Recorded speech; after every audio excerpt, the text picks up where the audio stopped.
ಪ್ರೀತಿಯ ಓದುಗ ಬಳಗಕ್ಕೆ ಈ ನಿಮ್ಮ ಶಿಲ್ಪ ಎಂ ಶಿವಪಾರು ಕಡೆಯಿಂದ ನಮಸ್ಕಾರಗಳು. ಇವತ್ತಿನಿಂದ ಪ್ರೇಮ ಪಲ್ಲಕ್ಕಿ ಯೂಟ್ಯೂಬ್ ಚಾನಲಿ ನನ್ನ ಧ್ವನಿಯಲ್ಲಿ ಪ್ರಸಾರ ಮಾಡ್ತಾ ಇದ್ದೀನಿ. ಈ ಕಥೆಗೂ ಕೂಡ ಮೊದಲಿನ ಹಾಗೆ ನಿಮ್ಮ ಪ್ರೋತ್ಸಾಹ ನಿರೀಕ್ಷೆ ಮಾಡ್ತಾಯಿದ್ದೀನಿ. ಪ್ರೋತ್ಸಾಹ ನೀಡ್ತಿರಲ್ವ, ಅದೇ ನಂಬಿಕೆಯಲ್ಲಿ ಇವತ್ತು ಮೊದಲನೇ ಸಂಚಿಕೆ ಹಾಕ್ತಾ ಇದ್ದೀನಿ. ರಾಮ ಹೆಸರಿಗೆ ತಕ್ಕಂತೆ ರಾಮನೇ ಅವ. ತಪ್ಪೇ ಇಲ್ಲದೆ ವನವಾಸ ಮಾಡಿದ ರಾಮನಂತೆ, ತಪ್ಪೇ ಮಾಡದೆ ಸೆರೆಮನೆ ವಾಸ ಮಾಡಿ ಬಂದಿರುವ, ತನ್ನವರೆಲ್ಲ ಇದ್ದು ತಬ್ಬಲಿಯಂತೆ ಬದುಕುತ್ತಿರುವ ರಾಮನ ಬಾಳಿಗೆ ಸೀತೆಯ ಆಗಮನ ಆಗಬೇಕಿದೆ. ಬರಡಾದ ಅವನ ಬಾಳಿಗೆ ಪ್ರೇಮದ ಮಳೆ ಸುರಿಸಬೇಕಿದೆ. ಅವನ ಪ್ರೀತಿಯ ಕುಟುಂಬದ ಮಮತೆ ಬೇಕಿದೆ. ಅದೆಲ್ಲವ ಕೊಡಿಸಲು ಆ ಹೆಣ್ಣು ಅವನ ಬಾಳಿಗೆ ಬರಬೇಕಿದೆ. ಕೃಷ್ಣ, ಕಿಟ್ಟಿ ಎಂದು ಕರೆಸಿಕೊಳ್ಳುವ ಕೃಷ್ಣ, ಸ್ವಭಾವತಃ ಕೃಷ್ಣನ ತುಂಟತನ ಒಳಗಿದ್ದರೂ ಚಿಕ್ಕ ವಯಸ್ಸಿನಲ್ಲೇ ಮಾಡದ ತಪ್ಪಿಗೆ ಮನಸ್ಸಿಗೆ ಬರೆಗಳು ಬಿದ್ದು ಜಿಡ್ಡು ಬಿದ್ದಿರುವ, ಮನದಲ್ಲಿ ಒಲವಿನ ಸುದೆ ಹರಿಸಿದವಳು, ಎದುರು ಮನೆಯಲ್ಲೇ ಇದ್ದರೂ ಒಲವು ಸೇರದೆ ಉಳಿದಿರುವ, ತನ್ನೆಲ್ಲ ಕಷ್ಟಗಳಿಗೂ ಅಣ್ಣನಾದ ರಾಮನೇ ಕಾರಣ ಎಂದು ಮನದಲ್ಲೇ ದ್ವೇಷಿಸುವ ಕೃಷ್ಣನಿಗೆ ರಾಮನ ಮುಖ ಕಂಡರಾಗದು. ಮೇಘನ, ತಂದೆ ತಾಯಿ ಕಳೆದುಕೊಂಡು ಅಕ್ಕಪಾವನ ನೆರಳಲ್ಲಿ ಇದ್ದರೂ ತಾನೇ ದುಡಿದು ಓದು ಮುಗಿಸಿದವಳ ಕನಸು ಹಳ್ಳಿಯ ಜೀವನ, ರೈತನ ಮಡದಿಯಾಗಿ ಬದುಕುವುದು. ಮದುವೆಯಲ್ಲಿ ಮೋಸ ಹೋಗಿ ರೈತನೇ ಅಲ್ಲದ, ಮನೆಗೆ ಮಗನೇ ಅಲ್ಲದ, ಮನೆಗೆ ಮನೆಯವರಿಗೆ ಶತ್ರುವೇ ಆಗಿರುವವನ ಕೈ ಹಿಡಿಯುವವಳು ತನ್ನ ಆಸೆ ಕನಸುಗಳ ಜೊತೆ ಕೈ ಹಿಡಿದವನ ಬಾಳನ್ನು ಬೆಳಗಬೇಕಿದೆ.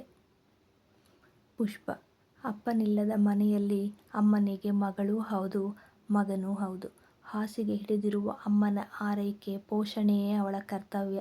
ಅಮ್ಮನಿಗೆ ಅಮ್ಮನಾಗಿ ಬದುಕುತ್ತಿರುವವಳು, ಗಂಡು ಹುಡುಗನಂತೆ ಹಸು ಹೊಡೆದುಕೊಂಡು ಹೊಲಕ್ಕೆ ಹೊರಟರೆ ಬೆವರು ಕೀಳುವಂತೆ ಕೆಲಸ ಮಾಡಿ ಹುಲ್ಲಿನ ಹೊರೆ ಸೌದೆಯ ಹೊರೆ ಹೊತ್ತು ಸಾಗುವಳು. ಹಾಲು ಕರೆದು ಆ ದುಡ್ಡಲ್ಲಿ ಮನೆ ನಡೆಸುವಳು. ಊರಿನ ಮುಂದೆ ದೊಡ್ಡ ಬಜಾರಿ ಗಂಡು ಬೀರಿ, ಆದರೆ ಅಂಗೈ ಅಂತರದಲ್ಲಿ ಸಿಗುವ ಒಲವಿಗೆ ಅದೇಕೋ ಮೊಗ ತೋರುತ್ತಿಲ್ಲ. ಹೊರಗೆ ಕಲ್ಲಿನಂತೆ ಕಾಣುವ ಆ ಹೆಣ್ಣು ಮನದಲ್ಲಿ ಹೂವಿನಷ್ಟೇ ಮೃದು. ಹೊರಗೆ ಗಂಟಲು ಬಿರಿಯೇ ಜಗಳಕ್ಕೆ ನಿಲ್ಲುವ ಈ ಹೆಣ್ಣು ಮನದಲ್ಲಿ ಮಾತೇ ಆಡೋಲ್ಲ.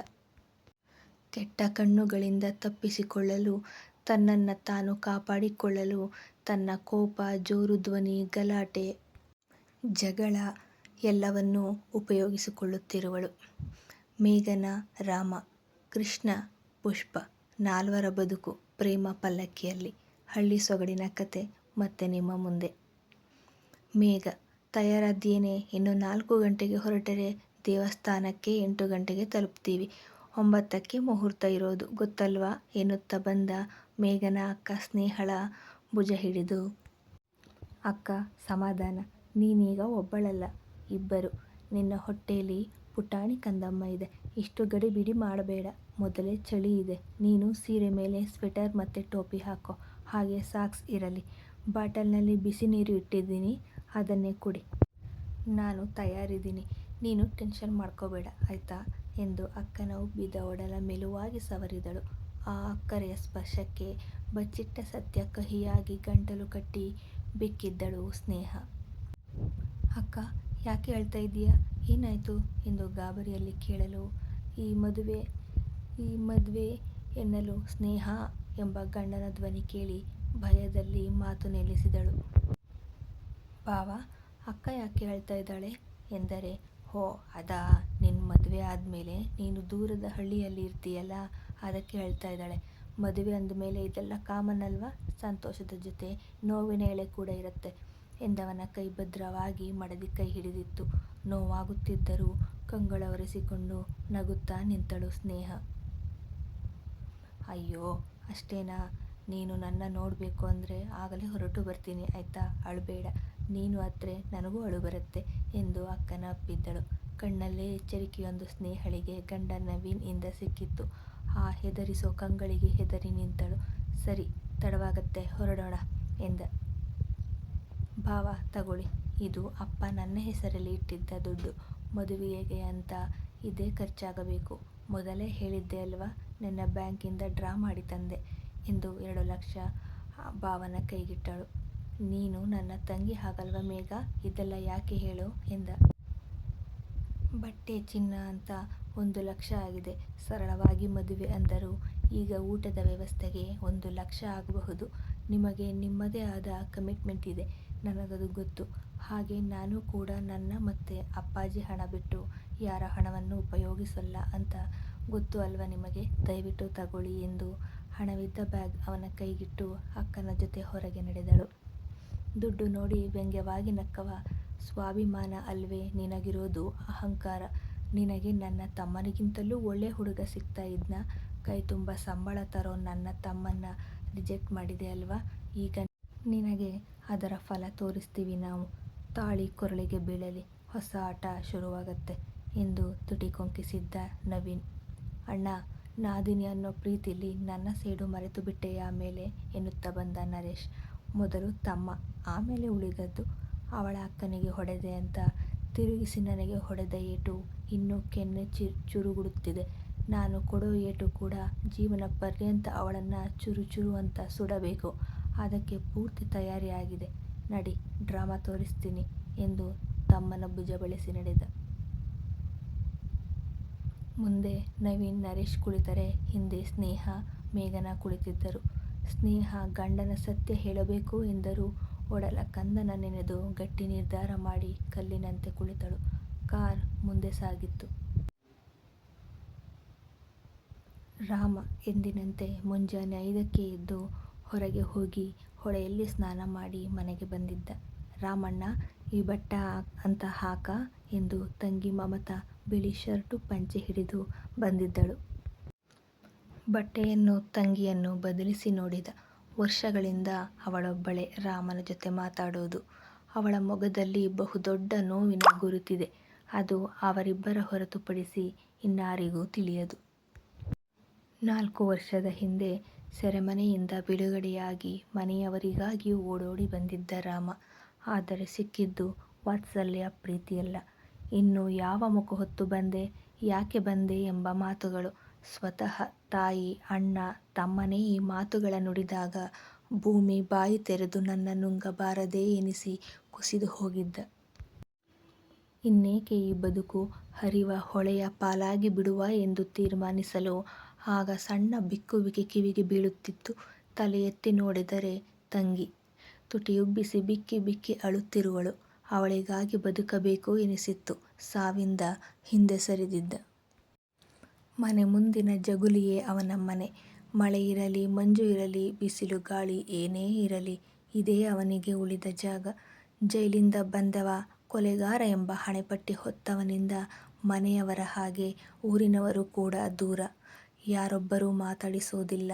ಪಕ್ಕದ ಮನೆ ಅಜ್ಜಿ, ಎದುರು ಮನೆ ದೇವಮ್ಮ, ತಂಗಿ ಮಮತಾ ಮೂವರೇ ಅವನ ಜೊತೆ ಮಾತಾಡುವುದು. ತಂಗಿ ಕದ್ದು ಮುಚ್ಚಿ ಮಾತಾಡುವಾಗ ಅವನ ಜೀವ ಒದ್ದಾಡಿ ಹೋಗುತ್ತದೆ. 4 ವರ್ಷದಿಂದ ಪಕ್ಕದ ಊರುಗಳಲ್ಲಿ ಕೆಲಸ ಹುಡುಕಿ ಮಾಡಿ ಬದುಕುತ್ತಿರುವ ಈಗ 10 ದಿನದ ಹಿಂದೆ ತಾಯಿ ಮುಂದೆ ಬಂದು ನಿಂತಿದ್ದಳು. ಅವನ ಕಂಗಳು ತುಂಬಿ ಹರಿದವು. ನಿನ್ನ ಹೆತ್ತ ಕರ್ಮ ನಂದು, ನಂಗೇ ಇರ್ಲಿ. ನನ್ನ ಹೊಟ್ಟೆಯಲ್ಲಿ ಹುಟ್ಟಿದ ಋಣ ಇದ್ರ ನಾನು ಒಂದು ಹೆಣ್ಣು ನೋಡೀನಿ. ನಿನ್ನ ಇಸ್ಯ ಎಲ್ಲ ಗೊತ್ತಿದ್ರುವೆ ನಿನ್ನ ಲಗ್ನ ಆಗಕ್ಕ ಒಪ್ಪದ. ಇದೊಂದಾದ್ರ ನಮ್ಮ ಮಮತಂಗ ಅವ್ರ ಕಡ ಗಂಡಿಗ ತಂದ್ಕಂಡರಂತ. ಒಳ್ಳೆ ಮಗ ಏನಿಲ್ಲ, ಒಳ್ಳೆ ಅಣ್ಣನಾರ ಆಗು. ಆ ಲಗ್ನ ಆಗಿ ನಿಂಗ ನಿನ್ನಿಂದ ನಮ್ಮ ವಂಶಕ್ಕೆ ಹಿಡಿದ್ರ ಗ್ರಹಣ ಬಿಡ್ಲಿ. ಈ ಲಗ್ನ ಆಯ್ನಿಲ್ಲ ಅಂದ್ರ ನಾನು ನನ್ನ ಮಕ್ಕಳುವೆ ಹೊಳ ಆರ್ಬೇಕಾಯ್ತದ ಎಂದರು. ತಾಯಿ ತನ್ನ ಮುಖ ನೋಡ್ತಾ ಇಲ್ಲ. ಆದರೂ ಮಾತುಗಳು ತನಗೆ ಎಂದು ಗೊತ್ತಾಯ್ತು. ತನ್ನ ಬಗ್ಗೆ ತಿಳಿದೂ ಲಗ್ನ ಆಗಕ್ಕ ಒಪ್ಪಿದ್ರ ಆಗ್ಲಿ, ಮಮತಾ ಖುಷಿಯಾಗಿ ಇರಬೇಕು ಎಂದ ಕೈ ಮುಗಿದು. ನಿಲ್ಲದೆ ಒಳಗೆ ನಡೆದು ಬಿಟ್ಟರು ಅವನ ತಾಯಿ. ಅದ ನೆನೆದವ ತಂಗಿ ಕೈಯಿಂದ ಬಟ್ಟೆ ಪಡೆದು ತೊಟ್ಟು ಕುಳಿತ. ಮಮತಾ ಚೂರು ಕೈ ಎಣ್ಣೆ ತಂದು ಅಣ್ಣನ ತಲೆಗೆ ಸವರಿ, ಕಟಿಂಗು ಮಾಡ್ಸದಲ್ವ ರಾಮಣ್ಣ, ನೋಡು ಬೆಳಕ ಕುಂತದ ಎಂದು ಕೂದಲು ನೀವಿ ನೋಡುವಂತೆ ಮಾಡಿದವಳು. ಈ ಗಡ್ಡ ಸ್ಯಾನೆ ಬೆಳೆದು ಬಿಟ್ಟದ, ನೀನು ಸೇವಿಂಗ್ ಮಾಡಿಸಿ ಇಲ್ಲ, ಹೋಗ್ಲಿ ಬಿಡು, ಸಂದಾಗೆ ಕಾಣ್ತಿ ಎನ್ನಲು ತಂಗಿ ಅಂಗೈಗೆ ಮುತ್ತಿಟ್ಟ. ಆ ಊರಿನ ಸಿನಿವಂತನ ಮಗ ಲೋಹಿತ್ ಕಾರ್ ಮನೆ ಮುಂದೆ ಬಂದು ನಿಲ್ಲಲು ರಾಮನ ಅಣ್ಣ ರವಿ, ಅತ್ತಿಗೆ ಊರ್ವಶಿ ಓಡಿ ಬಂದಿದ್ದರು. ಹಿಂದೆ ತಾಯಮ್ಮ ಬಂದರು. ಲೋಹಿತ್ ಕಂಗಳು ಬಾಗಿಲ ಕಡೆ ಇತ್ತು. ಮಮತಾ ಹೊರ ಬರುವುದ ಕಾಯುತ್ತಿದ್ದ. ಊರ್ವಶಿ ಗಂಡನ ಬಿಟ್ಟು ಲೋಹಿತ್ ಕಡೆ ನೋಡುತ್ತಿದ್ದಳು. ಮಮತಾ ಹೊರಗೆ ಬಂದು ಅಣ್ಣನ ಪಕ್ಕ ನಿಂತಳು.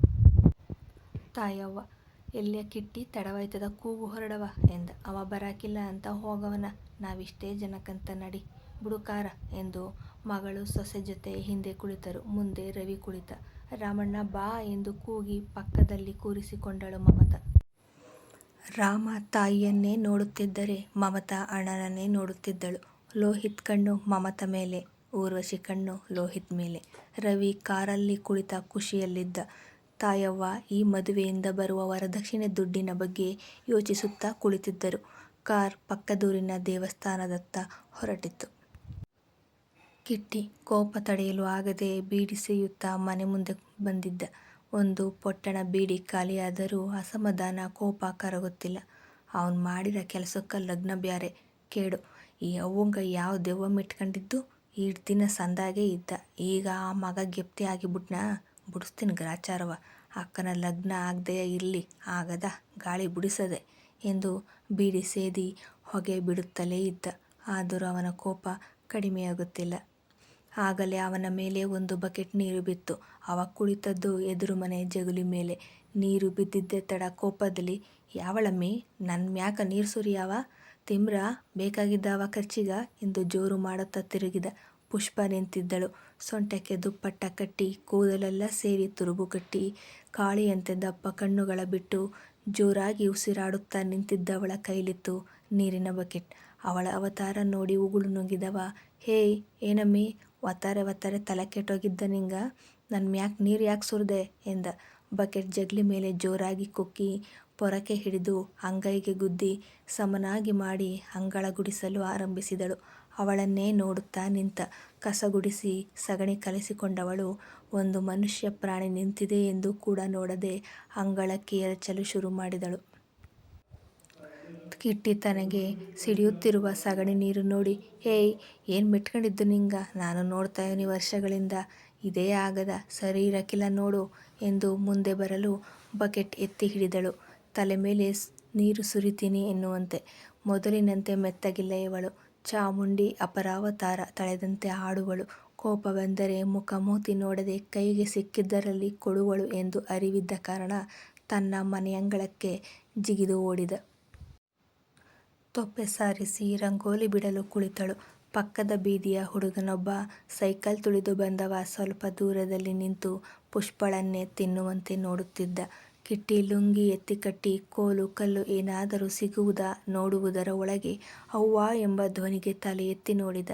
ಹುಡುಗನ ಮೂಗಿಂದ ರಕ್ತ ಸುರಿಯುತ್ತಿದ್ದರೆ ಅವ್ವೋ ಎಂದು ನೋವಿಂದ ಚೀರುತ್ತಾ ಸೈಕಲ್ ಬಿಟ್ಟು ಮೂಗು ಹಿಡಿದು ಓಣಿಯಿಂದ ಓಡಿ ಹೋಗಿದ್ದ. ಕಿಟ್ಟಿ ಪುಷ್ಪಳತ್ತ ನೋಡಲು ಏನೂ ಆಗಿಯೇ ಇಲ್ಲ ಎಂಬಂತೆ ರಂಗೋಲಿ ಬಿಡಿಸಿ ಕೈ ತೊಳೆದು ಹಾಲು ಕರೆಯಲು ಕುಳಿತಳು. ಅವಳ ಗುರಿ ಎಂದರೆ ಗುರಿ ಎಂದು ತಲೆ ಆಡಿಸಿದವನ ಎದೆಯೊಳಗೆ ಚುಚ್ಚಿದ ಅನುಭವ. ಕಾರಣ ನಾನೇ ಎಂದು ತಿಳಿದಿದೆ. ಅವಳ ಮುಂದೆ ನಿಂತು ನನ್ನ ಹಳೆ ಪುಸ್ಸಿ ಬೇಕು ಎಂದು ಕೇಳಲಾರ. ಹಾಗಂತ ಅವಳ ಮರೆಯಲು ಸಾಧ್ಯವಿಲ್ಲ. ಅವಳ ಕೆಣಕಿ ಕಾಡಿ ನಾಚಿಸಿದ ಹಳೆಯ ದಿನಗಳು ನೆನಪಾದವು.